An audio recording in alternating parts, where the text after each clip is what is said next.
காலில் விழுந்து சொன்னேன், எனக்கு ஒரு அம்மா மாதிரி அப்படின்னு சொன்னீங்க. அந்த அம்மா ஸ்தானத்துல உள்ள சசிகலாவுக்கு ஏன் நீ துரோகம் பண்ணது நீயா ஓ பன்னீர்செல்வமா? பன்னீர்செல்வம் என்னங்க துரோகம் பண்ணாரு கட்சிக்கு? பாஜகவுடைய ஒரே பிளான் தமிழ்நாட்டை பிடிக்கணும்.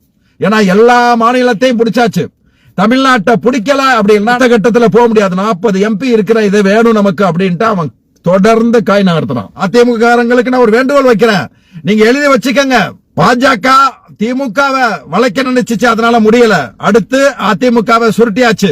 எடப்பாடி பழனிசாமியோட சொத்தை காப்பாத்துறதுக்காகவும் தன்னுடைய மகனுடைய மிதுன் மேல உள்ள வழக்குகளை எல்லாம் மூடி மறைக்கவும், தன்னுடைய சம்பந்தி மேல உள்ள மூடி மறைக்கவும் பாஜக என்ன சொல்லுதோ அதை கேட்டே ஆகணும். ஆட்சிக்கு வரணும்னு நினைச்சு ஆட்சிக்கே வந்தா கூட ரங்கசாமி எப்படி பாண்டிச்சேரியில் நடத்துறாரு அதே நிலைதான் வரும்.